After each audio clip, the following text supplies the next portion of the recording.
talk about Metrolinx. Oh boy. Metrolinx. It's happening. Okay. So how do they compensate people who are gonna like? Well, it's an expropriation, and so it's a negotiation. Oh. Okay. Okay. It goes back and forth and back and forth, and some people are real winners here, Okay. but I tell you who the losers are. The losers are the people that have been living there for years and years and years. Like they're older, they're retired, they have not a lot of runway left in the house, but they want to live out their best years or their final years in the house. Yeah. It's paid for, they kind of work their whole lives so they can have their independence and freedoms and all that stuff. And then along come these guys and they're like, yeah, remember that, your plans for the next 5 years? They're over now. Go move somewhere else, flip your life upside down. Because a move is like, realistically, it's a 6-month ordeal when you move. If you're us. Particularly, it's longer for older people who have more stuff and they're maybe. So this is the hurtful part. I met a very old friend who I hadn't seen in like 30 years, and her mom lives at the end of Minton Place, and this is happening to her. As it is the people that live right across the road, same deal. Like they've lived there their entire lives, and they were kind of looking forward to the next sort of 5 years or the last years they have in the home, and they're done. That's it. So where's the expropriation area? Like, where is it all happening? So there are, that I know of, there are 4 homes on Minton Place that specifically are being expropriated because of the tunnel, and then there are some other ones that are going to be because of the venting.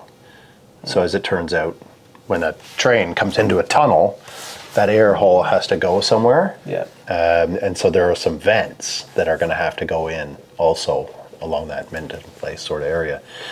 And interestingly, and this is why I bring this up, there are there's actually like 10 homes in that sort of really close vicinity that have sold in the last 2 years. One of which, the guy lived on the street and moved down the street into this bigger home. No idea this was happening. And his home has actually been expropriated, and he's taking action against his real estate agent.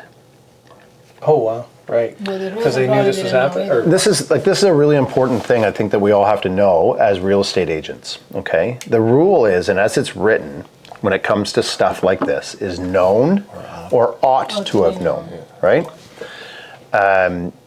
And this is why it's so important to be able to do, you have to do the research on an area. You can't rely that the listing agent is going to tell you these things, especially if it's already in the public domain. If it's a material defect in the home, that's a different thing. It's a different thing. Because they wouldn't have access to know or ought to know that. Right. That's right. This is a different sort of thing. So what is happening right now, and I was really, really surprised at how large Metrolinx's zone of influence really is. And it goes right through prime areas. It affects Riverdale, Leslieville, East York. There's a lot that this is affecting. And so it is prudent to, I think on our behalf, to be able to take a look at these areas that are being affected. Bloomfield, they got a letter.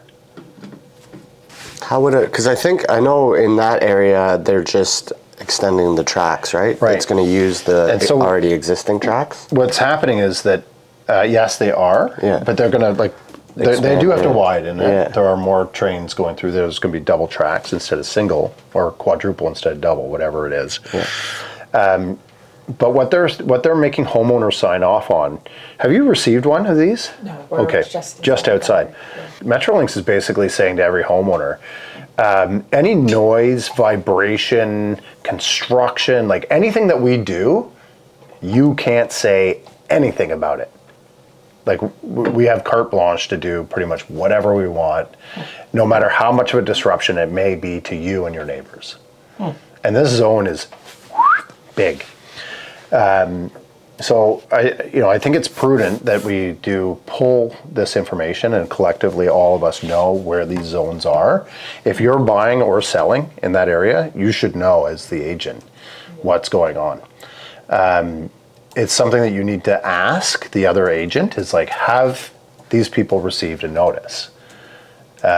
May I have a copy of that notice that they've received so that we can come in eyes wide open. Hey, we know this is happening, and in the long term, it's going to be quite good for property values, but in the short term, we want to know like what are the disruptions going to be?